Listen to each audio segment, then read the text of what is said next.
The news continues here on One News Now. I'm Riza Diaz. Residents of Tondo, Manila are celebrating the Feast of Holy Child or Santo Niño. For updates, we have JC Cosico. He's reporting to us live on the ground. JC, can you tell us how's the activities going so far?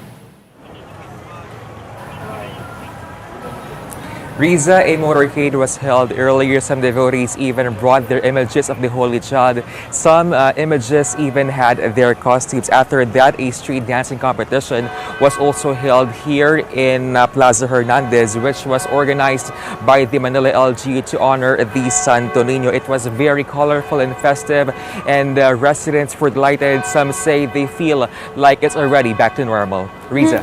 JC, looked like their preparations went according to plan. Do we also have the latest crowd estimate there? Riza, according to the MPD station, over 1,000 devotees have gone here so far, and they expect this number to increase to as much as 20,000 as the day goes on. And apart from that, roads leading to the church here in Tondo, Manila are closed for the feast, and apart from that, a liquor ban is also in place or in effect until tomorrow, January 15. Riza. JC, with that, how is security? Are there uniformed personnel visible that have been deployed there? Yes, Riza, according to the Manila Police District Station 2, around 400 personnel are deployed within the area of the church to ensure the security of devotees coming in for the masses today.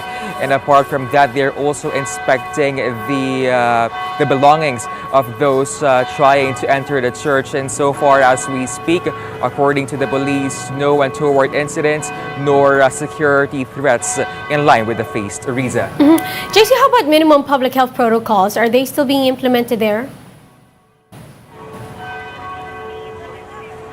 Riza, during the street dancing competition, physical distancing was very hard to implement as hundreds joined the activity. And apart from that, we also observed that many are actually not wearing their face masks, but the church still remind them to adhere to health protocols as the threat of COVID-19 remains. And apart from that, those with symptoms are advised not to proceed here anymore, but instead join celebrations online. Riza. JC, one final question. What are the other activities that are in store for Tondo residents? Riza, beginning this afternoon at 3 p.m., there will be 33 fiesta masses, which will continue until tomorrow, feast day Sunday. And apart from that, there will also be another motorcade procession, which will begin at 4 o'clock in the morning tomorrow. Riza. Well, thank you and happy fiesta there. That was JC Cosico reporting to us live from Tondo, Manila. Meanwhile, over in Cebu, a fluvial procession was conducted for the Feast of Santo Niño. The Philippine Coast Guard said over 180 vessels have participated in this year's procession. All had to pass through the Mandaue-Mactan Bridge first before docking at the Cebu City Ports Pier. This is the first fluvial procession for the Santo Niño de Cebu in 2 years due to the pandemic. We'll be back with more stories after the break. Keep it here on One News.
watching One News Now. I'm Riza Diaz.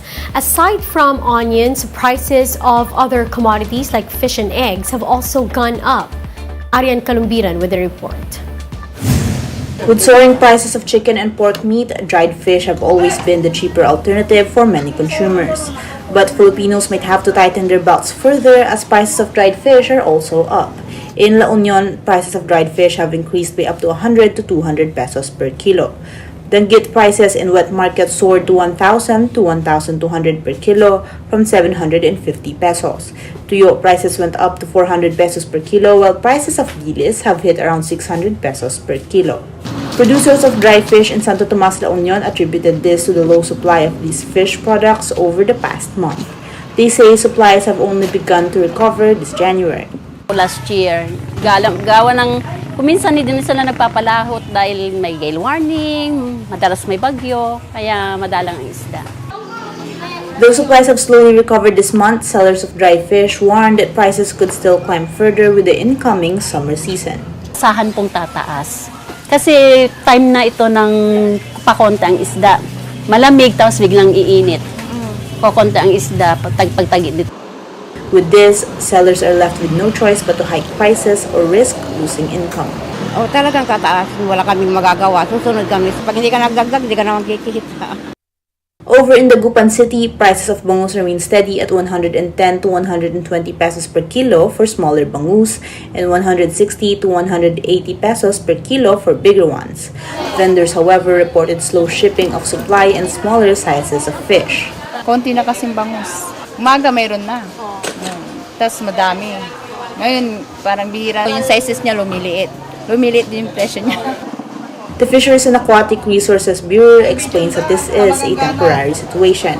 The agency says that the smaller size of bangus is caused by the cold weather, which prevents the faster growth for fish and prompts them to swim deeper underwater, making them harder to catch. Bumabagal po ang kanilang metabolism at kapag ito po ay nangyari, sila'y maapektuhan at hindi sila masyadong kumakain. So magiging resulta ito po ng slower growth rate para doon sa mga inaalagaan nating isda. BFAR assures the public that milkfish can be expected to grow to bigger sizes once temperatures normalize. The agency says lower supply does not affect the prices of bangus. Further monitoring, average milkfish prices remain at 160 per kilo in Metro Manila. But it's not just fish prices that have risen. Prices of medium-sized eggs are now 7 to 9 pesos per piece in some wet markets from 6 pesos. The Agriculture Department attributes this to the effects of the bird flu on egg production. Arian Kalumbiran, We Are One News. Let's now take a quick look at other stories we're watching. Suspended Bucor chief Gerald Bantag is facing more charges, this time for allegedly stabbing two Bilibid inmates. Bantag was also slapped with an administrative complaint. The NDRRMC reports that 20 people have died due to rains and flooding triggered by LPAs, Shearline, and Amihan. At least 8 individuals were injured while 1 remained missing.